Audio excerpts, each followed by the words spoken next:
Universidad IEXPRO. 14 años a la vanguardia. 14 años marcando el camino de la innovación educativa. Innovación educativa.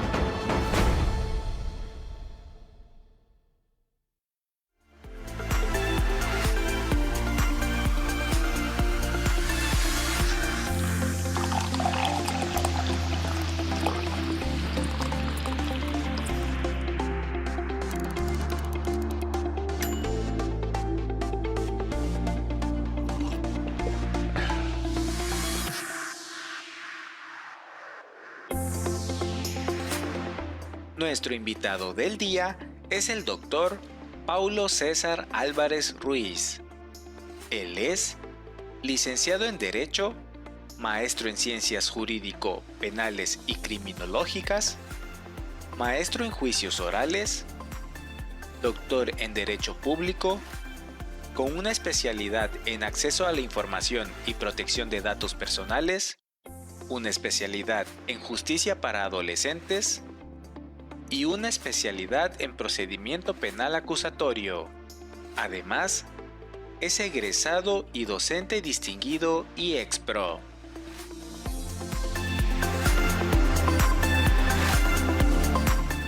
Bienvenidos a IEXPRO Café.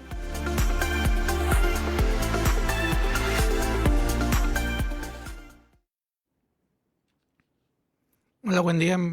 Como ustedes vieron, mi nombre es Dr. Paulo César Álvarez Ruiz y les doy la más cordial de las bienvenidas a este su espacio informativo IEXPRO Café. El tema que vamos a abordar el día de hoy es acceso a la información pública como un instrumento fortalecedor de los derechos humanos. ¿Sí me pueden apoyar con la presentación, por favor? Les comentaba, el acceso a la información hoy es un tema muy importante, aunque no es tan novedoso, dado que ya tiene alrededor de 15 años que ha estado la reforma, principalmente se obtuvo por una observación por la Corte Interamericana de los Derechos Humanos. A veces pensamos que el acceso a la información pública, que los procedimientos orales fue la panacea o el parteaguas de esta gran reforma sobre los derechos humanos que existió en el 2008. No, eso fue parte de, porque como una reforma trascendental a los derechos humanos, un derecho importante que tenemos es la transparencia y la rendición de cuentas. Dentro de la transparencia y la rendición de cuentas, efectivamente, el sistema jurídico mexicano tuvo que pasar o estuvo obligado por la Corte Interamericana de Derechos Humanos de pasar a un sistema inquisitivo, garantista, donde existía el principio de culpabilidad en lugar del principio de inocencia o la presunción de inocencia. Sí teníamos garantías individuales, pero tú tenías que defenderte en una cárcel, ¿sí? Ahora bien, todo esto devino a que nuestro sistema jurídico era muy detrás de bambalinas, era muy opaco, todo era escrito, entonces la gente no sabía si efectivamente existía o no se realizaba justicia. ¿Qué quiero decir con esto? Que básicamente no sabíamos a quién estaban justiciando. Inclusive el juez no sabía a quién estaba impartiendo justicia. Inclusive el juez tampoco llevaba los juicios. De ahí es que pasamos a una reforma pro derechos humanos de la Corte Interamericana, sentenció al gobierno mexicano que debieran de pasar de un procedimiento inquisitivo a uno pro homine, en donde para que existiera esa transparencia y esa rendición de cuentas, los ciudadanos deberían de estar presentes, deberían de ser partícipes. De ahí es que tenemos los juicios orales, los procedimientos orales. Es la forma de transparentar y sobre todo abierto al público, porque en la rendición de cuentas tenemos que realizar un escrutinio público. Y ese escrutinio público básicamente es el de que nosotros podemos ingresar a los juzgados y poder señalar básicamente si se está realizando justicia o impartiendo justicia o no. De ahí es que hoy actualmente tenemos una gran reforma al acceso a la información. Vuelvo a regresarme anteriormente. El acceso a la información fue, gracias, por la panacea, o fue como que el conejillo de Indias. Antes de empezar con el sistema inquisitivo o el sistema pro homine y terminar con el inquisitivo, pongámonos, partamos de que debe de existir un instituto garante. ¿Qué es instituto garante? Que la Constitución le dé esa autoridad, esa autonomía de ser el encargado de llevar a cabo esa transparencia en la información, el acceso a la información. Entonces, en donde existiera el órgano garante, teníamos un órgano garante como su principio era el IFAI, Instituto Federal de Acceso a la Información Pública. ¿Sí? Ahora bien, posteriormente, como habían muchas dudas, como existían muchas inconformidades, existían las dudas, se le quitó el instituto. Ya no era un instituto simplemente garantista, ya tuvo una autonomía. ¿Esto qué quiere decir? Que los órganos del Ejecutivo, perdón, no tenían que estar inmiscuidos, porque sería algo inconcluso, algo ilógico que el mismo órgano garante deviniera del Poder Ejecutivo. Y entonces, ¿cómo lo iban a sancionar? Y muchas veces ustedes recordarán que aplicábamos, si yo necesitaba solicitar una información al gobierno, pues todo el mundo decíamos, fundamento, octavo constitucional. El fundamento del octavo constitucional básicamente era el derecho de petición, pero no existía alguien que lo regulara, no existía algo que lo regulara.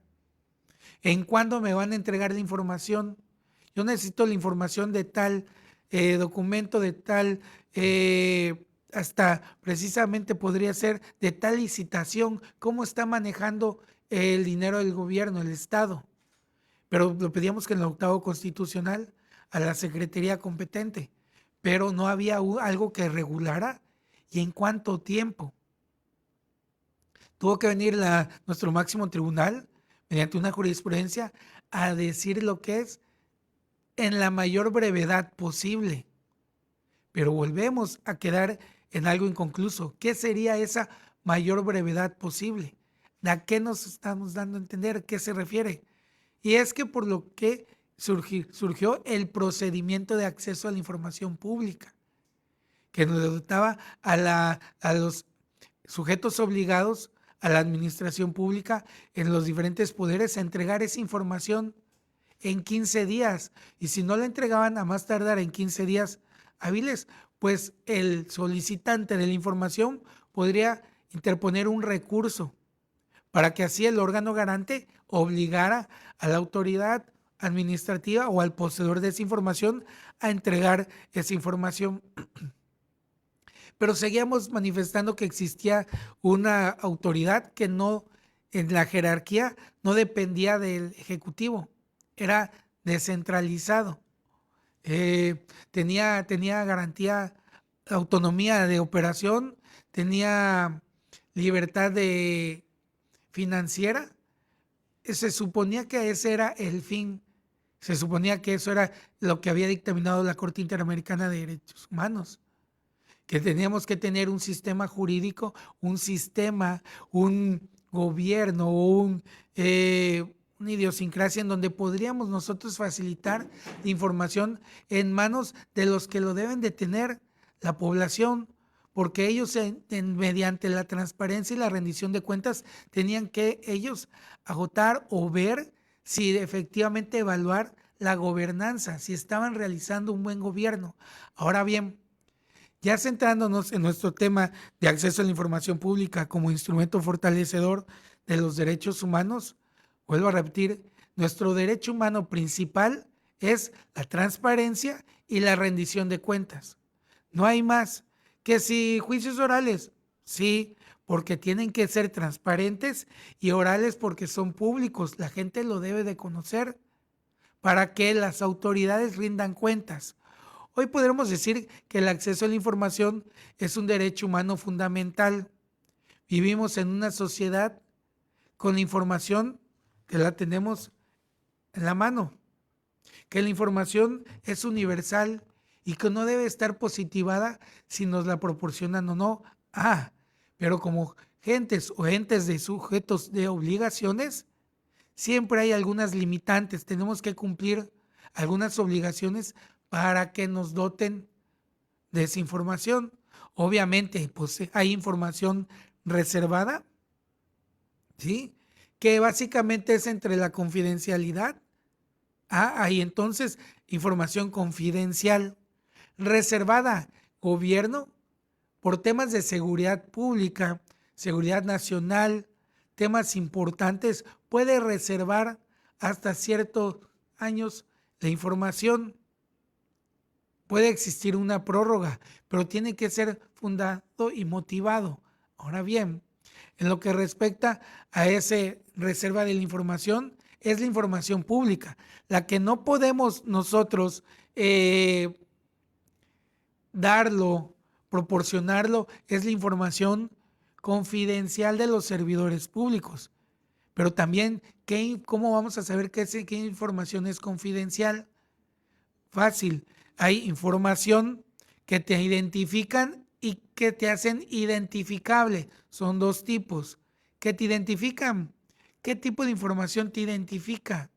Pues ya saben ustedes que existe un doctor Paulo Álvarez, que es catedrático, que es académico de la Universidad IEXPRO. Ya saben más o menos mis rasgos fisonómicos, como ya saben hasta el tipo de voz ronca que tengo, ya me hace identificable, ¿sí? Pero aquella información, ¿sí?, que precisamente me va a identificar y me va a distinguir a todos, ¿sí? Esa información es reservada, como el número de mi teléfono, aunque sea servidor público. El teléfono celular solo es mi número y yo sé a quiénes se los proporciono, dónde vivo, tipo de sangre, ¿sí? Alguien preguntará alguna vez, ¿y el Facebook? Alguien dice, ¿y por qué reservas la información? Porque a lo mejor ya tengo ahí datos sensibles que me hacen identificable. Y yo no quiero, sí que me identifiquen, pero identificable no quiero que me hagan sumamente identificable. Por eso lo reservo, ¿sí? Pero ojo, dentro de la firma que hicimos a Facebook, básicamente ahí ya proporcionamos, le dimos cierta autoridad o cierta voluntad nuestra para que nuestra imagen es pública. Alguien dice, ¿por qué me piratearon mi foto del Facebook? ¿Por qué los voy a denunciar? Pues sí y no. A lo mejor si están esparciendo tu información que te hace identificable, ahí sí no. Pero la información que te identifica en Facebook es pública. Nosotros la cedimos ahí. Entonces, de ahí viene que el acceso a la información, miren, toda esta génesis, toda esta idiosincrasia que les estoy comentando ahorita, manera de introducción, ¿sí? Es simplemente para empezar a hablar del tema sumamente importante, que es el acceso a la información como un derecho fundamental, como primer momento. De nueva cuenta, les doy la más cordial de las bienvenidas a su programa informativo de la Universidad IEXPRO. Café, bienvenidos. Ahora bien, una vez que estamos aquí proporcionando esto, el primer punto es el derecho a la información. Es amparado con un derecho fundamental, la libertad de expresión. Si se dieron cuenta ahorita, comenté, pero yo tengo la libertad, sí, de expresarte, sí, pero ante todo tienen una obligación. Yo les he comentado actualmente, hoy, que antes de que hablemos de un derecho humano, comencemos a hablar de obligaciones. Si tenemos obligaciones, pues no podríamos decir que nos vulneraron nuestros derechos humanos. ¿Por qué? Porque yo cumplo con mis obligaciones. Ah, y es que no es que nos vulneren los derechos humanos.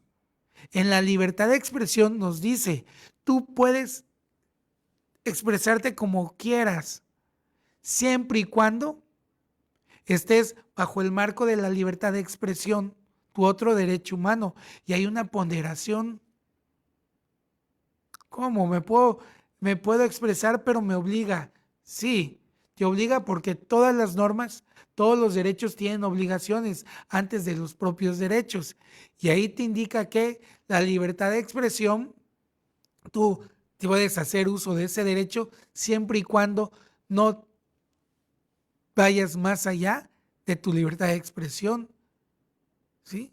Que compartas información que no te han dado la autorización. Maestro, le voy a tomar video.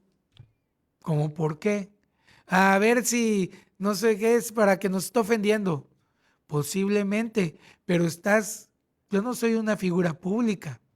Tú no tendrías por qué estarme tomando un video. Y para eso no es ni la libertad de expresión y hay una ley que protege los datos personales. Yo no soy un ente público. Yo podría denunciarte hasta cierto momento.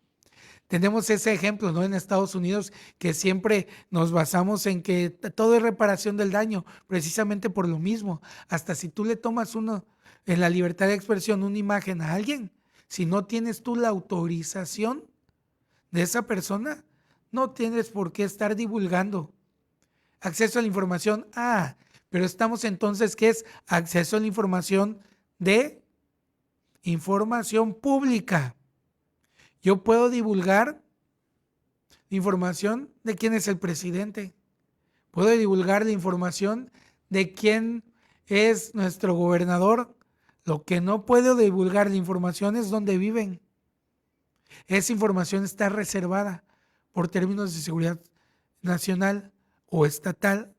Ahora bien, el artículo 19 está amparado este derecho fundamental de acceso a la información en la Declaración Universal de los Derechos Humanos de 1948. En el artículo 19 también del Pacto Internacional de Derechos Civiles y Políticos de 1966. En el artículo 13 de la Convención Americana sobre Derechos Humanos de 1969, también conocida como Pacto de San José. Miremos que no es un tema sumamente de nuestro sistema jurídico. Es un sistema que comenzó desde la posguerra, la Segunda Gran Guerra, donde los derechos humanos estaban suprimidos, es más, ni existían, simplemente eran garantías humanas. Sí, adelante, por favor. El artículo 4 romano de la Declaración Americana de los Derechos Humanos y Deberes del Hombre también los manifestaba, y el artículo 4 de la Carta Democrática Interamericana nos menciona: toda persona tiene derecho a la libertad del pensamiento y expresión. Este derecho comprende la libertad de buscar, recibir, difundir información e ideas de toda índole, sin consideración de fronteras, ya sea oralmente, por escrito o en forma impresa o artística, o por cualquier otro procedimiento de su elección. Pero ahí podríamos hablar otra vez, dice el artículo 13 de la Convención Americana de los Derechos Humanos. Podríamos hablar básicamente de que sí tenemos esa libertad de expresarnos, esa libertad de acceso a la información, pero recuerden, no todo es derechos de estirar la mano. Somos entes sujetos, cuando cumplimos la mayoría de edad, de obligaciones. Entonces, cumplamos nuestras obligaciones y después exijamos nuestros derechos, porque a veces los entendemos al revés. Igual, a los miembros de la seguridad pública les exigimos que nos respeten nuestros derechos. Y la pregunta sería, ¿nosotros cumplimos con nuestras obligaciones? Ahí viene un detalle muy importante. Adelante, gracias. De ahí es que para hablar y entrar al estudio de este acceso a la información pública, tenemos la Corte Interamericana de Derechos Humanos, nos ha declarado que el actuar del Estado es muy importante y siempre debe de basarse en la publicidad y la transparencia. Les comentaba, y eso es una directriz de la Corte Interamericana de Derechos Humanos. A nosotros nos sentenció, al gobierno mexicano sentenció la Corte Interamericana de Derechos Humanos por el famoso caso Radilla Pacheco, que era un estudiante de Ayotzinapa que se estaba rebelando en contra del gobierno posteriormente o años posteriores de Lucio Cabañas. Y también, bueno, Lucio Cabañas fue asesinado. Radilla Pacheco simplemente desapareció. Y la Corte Interamericana en un resolutivo dice, se debe de aparecer vivo o muerto Radilla Pacheco, cosa que el Estado mexicano no ha dado cumplimiento. Y el segundo es, debe de pasar de un sistema detrás de bambalinas, de un sistema sumamente escrito en donde no se exigía la rendición de cuentas, a un sistema transparente, de sumamente rendición de cuentas, de que podemos señalar a nuestro Estado como que, oiga, no están haciendo bien su trabajo. De ahí vienen los famosos juicios orales. Tenemos una muletilla o falsa creencia que quisimos ser como Estados Unidos. Posiblemente, pero son dos sistemas jurídicos muy distintos. ¿Sí? Pero lo que sí nos obliga es a la publicidad y transparencia. ¿Cómo tú puedes combatir un juicio donde todo es escrito, en donde ni el juez sabe a quién está sentenciando, ni a quien sentencian conocieron nunca al juez? ¿Y cómo? Pues un juicio oral. ¿Y cómo vamos a comprender con el principio de publicidad? Pues abierto a todo el público, como derecho humano, pero tiene sus limitantes. No delitos sexuales, no delitos donde pongas en riesgo la vida o conductas típicas donde pongas en riesgo la seguridad de la nación, secretos industriales, ¿sí? Secretos bancarios, secretos profesionales, esos se reservan, ¿sí? Pero el fin es que sean procedimientos transparentes, donde yo pueda decir, sí se hizo justicia, o donde yo pueda decir, es que el Ministerio Público no está preparado, o peor aún, hoy en la actualidad que conocemos que tenemos lo siguiente, que todos le echamos la culpa a la Fiscalía. Bueno, ¿y el juzgado, los juzgadores son perfectos? Todos somos humanos, pero por esa falsa costumbre, por no querer razonar, no querer ir a los juzgados a checar en ese principio de publicidad y transparencia el actuar, pues hablamos como habla toda la gente y ya es como un cáncer que tenemos de encasillar y echarle la culpa pues a quien no se defiende. Y entonces básicamente tenemos que ser públicos y transparentes todas las funciones públicas, todo el actuar público de los tres poderes de la Unión: legislativo, ejecutivo, judicial, órganos centralizados, órganos descentralizados. O ya tenemos el amparo que un particular que realice actos de derecho público como una concesión también pueden ser sujetos o autoridades responsables en un amparo. Adelante, por favor. Tenemos también que el acceso a la información es una herramienta clave para la participación ciudadana. ¿Por qué? No hay un sistema democrático en donde la información no esté a manos de quién, de la ciudadanía. Tenemos un ejemplo muy caótico, un ejemplo muy lamentable en la época del nazismo, del fascismo. Ejemplo nazismo, donde ¿cómo pudo los nazis vender su idea? Pues acabando la información, destruyendo la información, ¿sí? Eso, un pueblo que no esté informado es un pueblo que está destinado a tener el mismo resultado. Nosotros tenemos que informarnos, no solo es obligación del Estado de transparentar, de dotarnos ese acceso a la información, también nosotros tenemos que informarnos. y no lo que dicen las redes sociales. Informarnos de manera certera, veraz. Por eso son estas pláticas, por eso este programa ameno, este medio de información, para que ustedes sean unas personas críticas, sepan muy bien lo que están hablando, para que tengan más argumentos y puedan debatir en los diversos niveles sociales y círculos sociales en donde están. Se necesita gente que pueda establecer esta herramienta tan hermosa como el acceso a la información. Porque un electorado informado es lo que busca el acceso a la información, que tú te informes y sepas por quién votar. Y no votes porque, como decía, voy a hacer un chascarrillo, me decía mi abuelita, es que yo voté por Peña Nieto porque estaba muy guapo. Es que yo voté por López Obrador porque va a ser el salvador de... No, luego caemos en muchas mentiras, desilusiones. Nos informemos, por favor, y esta es la herramienta básica que tenemos para solicitar la información al gobierno. Adelante, por favor. Tenemos pues que el derecho a acceso a la información nos va a facilitar la intervención ordenada para solicitar esa propia organización, para que esa información, lo utilicemos en los diversos procesos políticos. Y existe una mejor cooperación con las acciones que va a llevar a cabo el gobierno. Recuerden, la participación se vuelve un proceso transformador que confiere otra dinámica al sistema democrático. Adelante, por favor.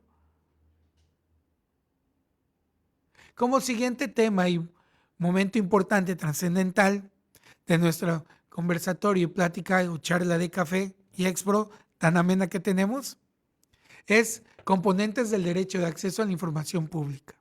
Adelante. Recuerden, siempre generalizamos, transparencia es solo obligación del gobierno. Existe una transparencia pasiva y una transparencia activa. ¿Sí? ¿Qué se dice o qué dice la Corte Interamericana de Derechos Humanos sobre garantizar la existencia de un procedimiento administrativo adecuado para la tramitación y resolución de las solicitudes de información?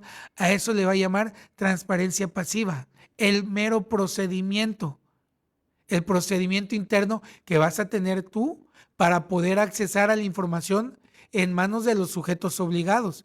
Ya les comenté quiénes son los sujetos obligados. Y esto no crean que también salió o resultó porque se le ocurrió a la Corte Interamericana de Derechos Humanos. Existe un famoso caso que fue parteaguas del acceso a la información, el caso Clau Reyes y otros contra el gobierno de Chile. ¿Qué sucedía? O Gómez Long y otros contra Brasil. Eran ejemplos. Voy a hablar sobre el proceso de Chile ante la Corte Interamericana de Derechos Humanos. Casi siempre los que buscan la información son los periodistas. En este caso era un académico que andaba buscando una información sobre una construcción que iba a representar un riesgo ecológico a una ciudad en Chile. Se lo negaron. El gobierno o su sistema jurídico no tenía una herramienta jurídica para que le pudieran otorgar esa información, para que pudieran observar el mal actuar de la autoridad. ¿Por qué? Porque en el sistemas latinoamericanos no tienen un amparo como nosotros. Recuerden que el amparo es una figura de nacimiento netamente mexicano. No tienen una figura como el amparo. Ellos tienen dos instancias, ¿sí? El juicio ordinario y el tribunal de casación o apelación, que es igual en Estados Unidos. ¿Sí? Por eso nosotros copiamos en un momento, decía nuestra Constitución, no podrá ser más de dos instancias. Entonces decían, y el amparo es una tercera instancia. Copiamos mal, como prácticamente, no es que copiemos mal. Cuando realizamos la traducción al español, ahí traducimos mal, pero no es que copiemos mal. Entonces ahí empezó, ¿qué sucede? Esa es la transparencia pasiva. Solo el procedimiento administrativo para la tramitación y resolución de las solicitudes de información. De ahí es que nos lleva a la transparencia activa, que es garantizar la información de interés público de forma oficiosa, ¿quiénes tienen entonces la transparencia activa? Pues los sujetos obligados. ¿Por qué? Porque hay información de oficio. Y la información de oficio es su marco teórico, o le puedo decir las leyes con los que se basan su normatividad, el directorio, las actividades que realizan, el directorio es de funcionarios, perdón, las actividades que realizan, ¿sí?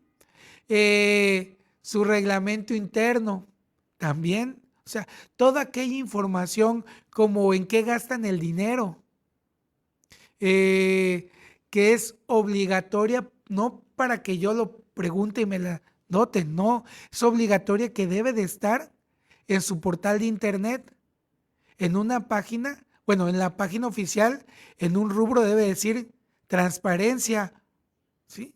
O información oficiosa, obligatoria. Esa no es porque no hay necesidad, vaya, la transparencia pasiva es la que se va a actuar o se va a activar hasta el momento en que el solicitante lleve a cabo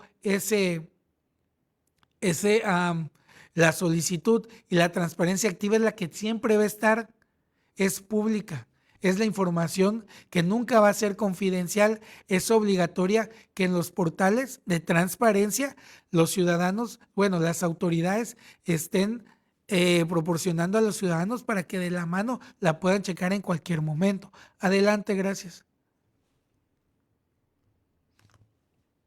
De ahí es que tenemos un derecho a un recurso administrativo y judicial. De ahí tenemos dos tipos de recursos. Uno de naturaleza administrativa, que se adecua a la tramitación y resolución de todas las solicitudes de información, como es el que teníamos. Y de ahí salió también del caso Klaus Reyes y otros contra Chile, que no existía, les digo, esa tramitación. Se la inventaron y le negaron la información. Y entonces no había una resolución que vinculaba a la autoridad. Casi como les digo, en nuestro ejemplo similar en el sistema jurídico mexicano, teníamos el artículo del derecho de petición, el 8º constitucional, pero como no había esa tramitación, no había algo que obligara a la autoridad, la controversia constitucional, o bueno, más que nada la resolución de la Corte dice en la jurisprudencia, no controversia, jurisprudencia, que a la brevedad posible, y nos teníamos en lo mismo, ¿cuándo vamos a entender cuándo va a ser la mayor brevedad posible? ¿Sí? ¿A qué nos vamos a referir con mayor brevedad posible? Y ahí quedaba y dormía hasta que se agotara, hasta que se aburriera el solicitante de la información. Entonces, en el punto 2 romano nos habla que debe ser de naturaleza judicial controvertir las decisiones de los funcionarios públicos que niegan el derecho de acceso. Dice naturaleza, no que el poder judicial los lleve a cabo. ¿Qué quiere decir? Que exista una autoridad que tenga un tipo de jurisdicción para que tenga esa competencia de dictar lo que se debe o no debe de hacer, si se tiene que proporcionar la información o se tiene que reservar la información para controvertir las decisiones de los funcionarios públicos. Adelante, gracias. Entonces también sigue en consecuencias la obligación de capturar y producir información. Esto es garantizar la producción y captura de la información necesaria para el cumplimiento de deberes de las entidades públicas. ¿Qué nos decía la Corte Interamericana? Es que no solo porque quieras, obviamente, yo voy a dar la información que yo quiera. Estoy cumpliendo el directorio, pero el que yo quiera.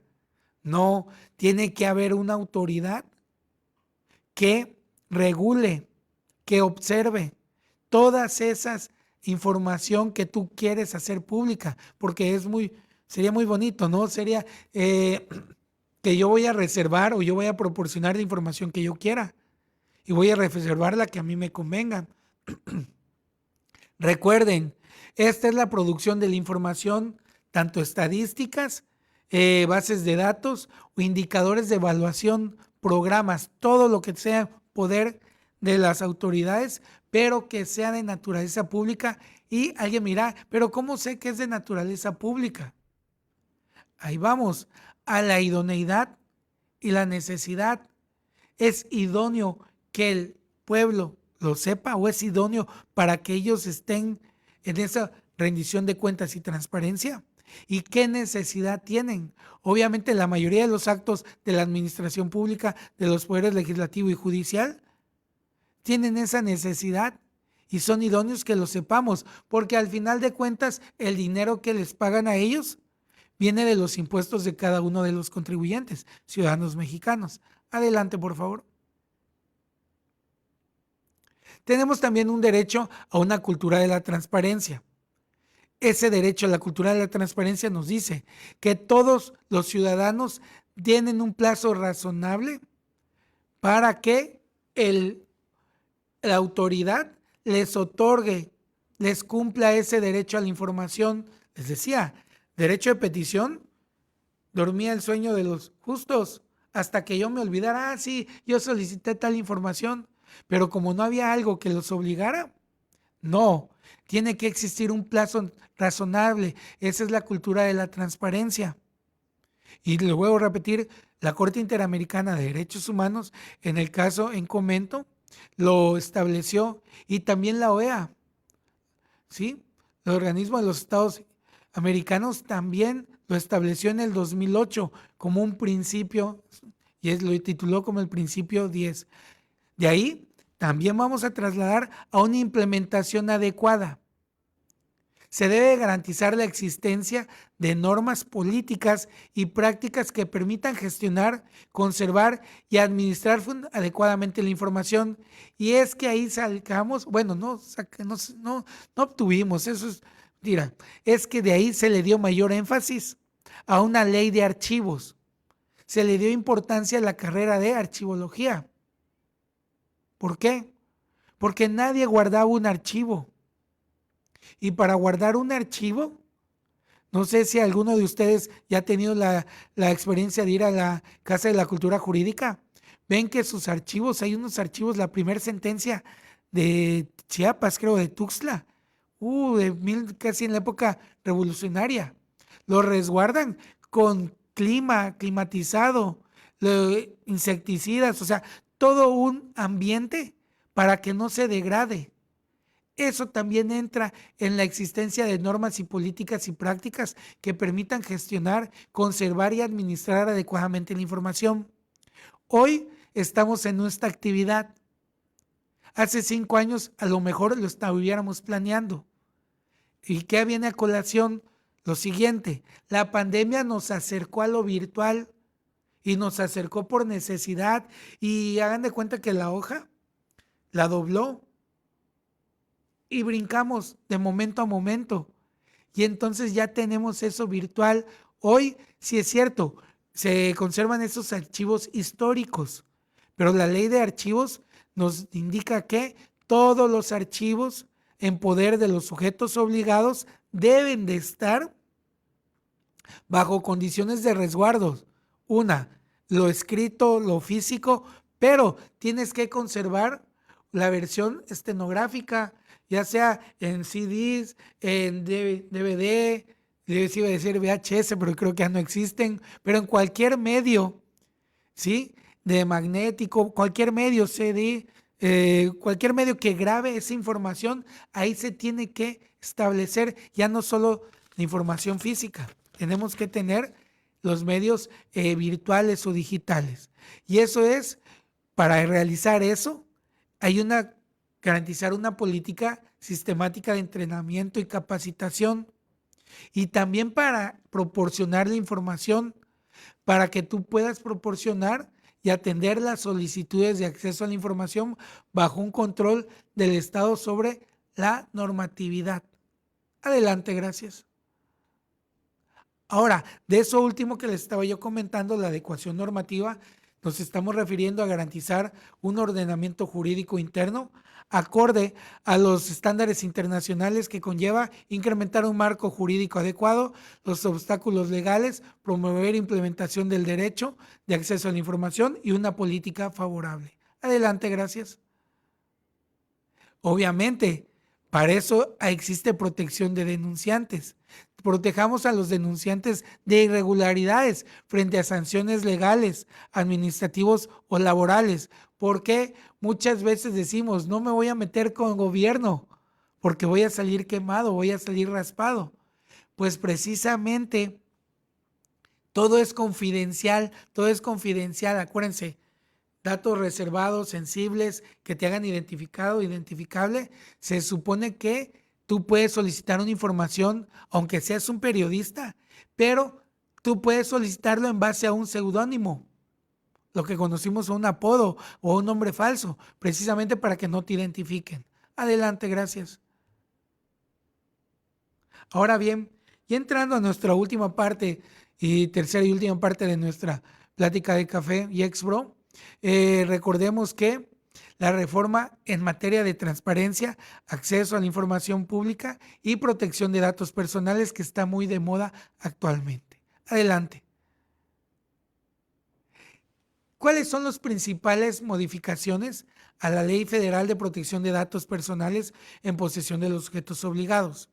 Aquí quiero hacer un parteaguas.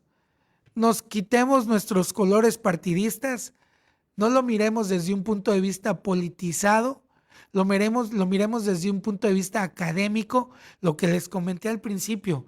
Seamos críticos pero que utilizamos la razón, no las vísceras de mi color es que yo soy del PRI, yo soy del PAN. No, eso no nos interesa. Para nosotros somos académicos, somos expertos críticos en esta materia. Entonces vamos a llevarlo a cabo este ejercicio desde el punto de vista crítico de la reforma. Si es bien, si tiene un pro o si tiene un contra o si tiene varios. Hablamos de la naturaleza jurídica de las autoridades competentes.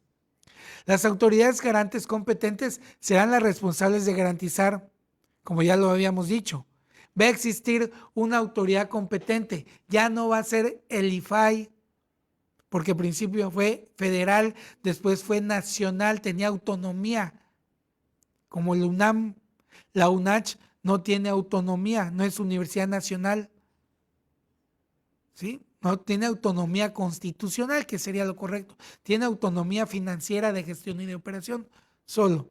El INAI ya tenía, se supone que era para que se desligara del Estado, para que pudiera sí obligar a darle información. Otro, tenemos el Sistema Nacional de Acceso a la Información Pública. Ya se abrió un sistema nacional, dejó a un lado el INAI, sistema que sustituye al Sistema Nacional de Transparencia, Acceso a la Información Pública y Protección de Datos Personales. Adelante. De ahí es que también habla de un Consejo Nacional. Esto es que se va a modificar la integración para ser presidido por la Secretaría Anticorrupción y Buen Gobierno. Se supone que si no, ¿se acuerdan que digo? Al principio, les manifesté transparencia y rendición de cuentas, porque teníamos un sistema corrupto y el sistema jurídico nacional, todos los sistema corrupto, corrompible. Entonces ya se lo quita a ese INAI y se crea un Consejo Nacional presidido por la Secretaría Anticorrupción y Buen Gobierno. Al final de cuentas, lo que se busca es la gobernanza y buen gobierno. De ahí es que la Agencia de Transformación Digital y Telecomunicaciones, el Archivo General de la Nación y el Centro Federal de Conciliación y Registro Laboral, el Tribunal Federal de Conciliación y Arbitraje y el Instituto Federal Electoral forman parte de este sistema anticorrupción. Y si ustedes ven todo desde el parteaguas del derecho, hay parte esencial, el Archivo General, el Centro Federal de Conciliación y Registro Laboral, porque tenemos que tener información de los famosos sindicatos. Las personas de mi edad sabrán de los famosos líderes charros, los sindicatos a conveniencia. ¿De quién? Del Estado. Entonces, eso es lo que se busca. Es un sistema anticorrupción, igual el Tribunal Federal de Conciliación y Arbitraje y obviamente transparentar el Instituto Nacional Electoral. Adelante, por favor. ¿Qué naturaleza tienen estas autoridades? que van a sustituir a los organismos garantes de los estados. Ya no va a existir un IAIP Chiapas, ya no existe, se abrogó, se derogó, ya no existe más, ya todo pasa a la Secretaría Anticorrupción. Se crea un Sistema Nacional de Transparencia, Acceso a la Información Pública y Protección de Datos Personales en su momento, y se elimina para dar paso a ¿quién? Al Sistema Nacional de Transparencia y Acceso a la Información Pública y Protección de Datos Personales. Pero como sistema, recuerden, y ya quienes conforman ese sistema. Adelante, por favor. Ahora bien, hablando de la Secretaría Anticorrupción y Buen Gobierno, esta Secretaría absorbe las funciones del Instituto Nacional de Acceso a la Información y Protección de Datos Personales. En pocas palabras, si se están dando cuenta, eliminaron una institución, se le dieron más atribuciones a una secretaría y se adelgaza la carga monetaria, ¿no? Económica de los salarios. Alguien me dirá, ¿y esas personas se quedaron sin empleos? Algunos posiblemente, pero algunos ocuparon otros cargos públicos. De igual forma, hablando de la impugnación de las resoluciones de las autoridades garantes, las resoluciones emitidas por la autoridad ya no va a ser vista desde un procedimiento sumamente, administrativo. Va a ser planteado desde la vía del amparo. Ya existe una responsabilidad mayor para la violación a este derecho humano. Ya no se va a quedar solo en lo administrativo, ya se va a la vía jurisdiccional. Adelante, por favor. Otra de las principales modificaciones que tenemos es que se tiene que adecuar todo el ordenamiento jurídico, la homologación de los mecanismos para poder ejercer el derecho humano al acceso a la información en poder de los sujetos obligados. Y todas las normas que devienen de ellas también tienen que recibir esa adecuada información y adecuación y todos ir bajo la misma sintonía. Adelante, gracias. Ahora, hablando de la Secretaría Anticorrupción y Buen Gobierno, la Secretaría será la encargada de protección de los datos personales en poder de los particulares también. ¿Sí? No solo en poder datos personales de acceso a información pública, sino datos personales también del poder de los particulares. Les comentaba, mi caso, maestro, le estamos tomando video. Es mi dato personal, mi imagen, mi nombre sí, maestro Paulo, el doctor Paulo, pero mi voz, mi imagen no te da autorización a, si hay alguna problemática con ello, la Secretaría de Anticorrupción y Buen Gobierno será el ente encargado para realizar esa tramitación o esa observancia. De ahí es que también, hablando de impugnación de las resoluciones de la Secretaría Anticorrupción y Buen Gobierno, porque no todo es oro lo que van a transmitir, o son dioses para que digan siempre la verdad, o todo sea válido. Todo lo que hagan ellos también malo, en consecuencia o negativo para un ciudadano, según su punto de vista, va a ser observado en vía de amparo. Adelante, gracias. La Secretaría de Anticorrupción y Buen Gobierno, en pocas palabras, va a otorgar procedimientos relativos a la verificación e imposición de sanciones en materia de transparencia, acceso a la información pública y protección de datos personales. No se olviden, ese es el órgano garante. Y entonces se va a modificar la Ley Orgánica de la Administración Pública Federal. Adelante. Como hemos visto, varias leyes secundarias van a estar modificándose para dar paso a este sistema nacional de transparencia y acceso a la información. Podemos mencionar entonces que la primera conclusión podría ser conocer con mayor exactitud quiénes serán los órganos facultados para ejercer funciones de garantía y protección de los derechos constitucionales en materia. Lo que les decía, no nos vayamos con lo que dicen las noticias. No nos vayamos con lo que dicen los fanáticos partidistas. Vámonos a lo que dice la reforma. No está abrogando nuestro sistema, no está abrogando ni con un brochazo quitando el acceso a la información y protección de datos personales.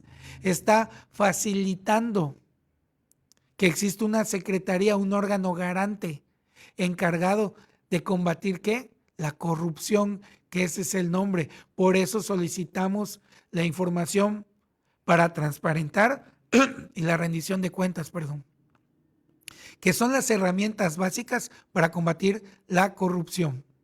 Segundo momento, esos procesos internos y de recursos humanos y financieros para hacer frente a las facultades atributivas. Sí, se va a adelgazar la burocracia, el gasto se va a hacer más mínimo. Si ustedes, voy a dar un pequeño tip, en los órganos garantes casi era un club de Toby de los estados. ¿Por qué? Porque eran premios para los amigos del gobernador, para los amigos del mandatario. Y entonces, ¿creen ustedes que se efectúa una rendición de cuentas? No, ¿verdad? Ahora bien, por último, se centraliza en el estado de la protección de datos y transparencia en un solo órgano garante y protector de los derechos humanos. Hasta aquí vamos a concluir con la plática de Café y Expro. Y les doy a la continuación unas preguntitas. Los que tengan alguna duda, están abiertos los foros.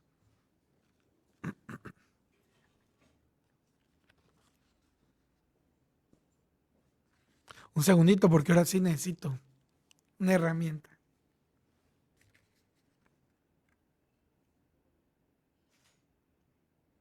Ok, nos dice el ciudadano Roberto Flores Gómez: ¿es legal que cualquier persona me grabe como ciudadano sin mi consentimiento? No, legal no. ¿Por qué? Porque tú sabes a quién le transmites tus datos que te hagan identificable e identificado. ¿Sí? Ahora bien, los únicos encargados o no encargados, estoy mal, los únicos que sí podemos tomarles una foto y no te pueden negarla son los servidores públicos, porque ellos dentro de la normatividad del acceso a la información nos indican que ellos deben de tener la imagen para que sepamos quién es mi gobernador, quién es mi secretario de salud, quién es el miembro de mi ayuntamiento, a quién le voy a pedir la información. Esa es parte importante. Ahora, si te violentan, si ese derecho humano, acuérdense, los únicos que violentan derechos humanos son las autoridades. Ese que te estén tomando una imagen puede ser un acto de discriminación porque no estamos sabiendo para qué lo están utilizando. Entonces sí hay una unidad encargada que combate la discriminación. Ellos es la autoridad cuando a ti te están violentando, porque no es una autoridad que te violente un derecho humano, es un particular y entonces está cometiendo un acto que te está violentando en tu integridad. ¿Sí? Ahí podríamos actuar. Espero haber respondido, haber solucionado tu respuesta. Si no, tenemos los foros abiertos, los micrófonos abiertos para lo mismo. Seguimos con José Aranda Morales. Si hago una solicitud de información o aclaración mencionando el artículo 8º constitucional a un funcionario público, ¿cuánto tiempo tiene para contestarme? Muy buena pregunta. Fíjense que esa parte no la había yo mencionado. Principalmente salió una jurisprudencia que decía en el mayor tiempo posible. Luego se debía una contradicción de tesis. ¿Y cuál es el mayor tiempo posible? A la mayor brevedad. El tiempo que tenemos por costumbre es lo que estipula la propia ley que ya abrogaron, la de acceso a la información y protección de datos personales, que decía: las solicitudes de información, la autoridad o el sujeto obligado te tiene que dar respuesta en 15 días hábiles. Si no te da respuesta en esos 15 días, tú ya puedes solicitar el recurso, ¿sí? Que generalmente obligaban al sujeto obligado, valga la redundancia, a que entregara la información o que justificara por qué la tiene reservada o es confidencial. Generalmente lo reservaban, pero como es la misma autoridad, lo reservaban por 10 años, ¿sí? Y volvían a duplicar, entonces nunca te daban esa información. Por lo mismo, esa es la naturaleza de la reforma. No se vayan con falsas promesas de que es partidista y que Morena y que no. Seamos críticos, ¿vale? Y eso es lo que les digo. La reforma en las partes importantes es que le quitan al sujeto obligado esa importancia de que ellos pudieran negar la información. No sé, ¿tendrán alguna otra pregunta o son las únicas dos? Bueno, ¿será? Bueno, a nombre de la Universidad de IEXPRO les doy la más cordial de las felicitaciones por estar con nosotros en esta plática de café. Además, con más cuidado, no lo vaya a tirar por la emoción y el honor y el beneplácito de estar con ustedes. Y, como dice mi escudito, ser parte de la Universidad de IEXPRO, que es lo que más me agrado. Y sobre todo, no se equivocan en estas pláticas. Aquí van a aprender de nosotros. Bendiciones, un abrazo y hasta luego. Bye bye.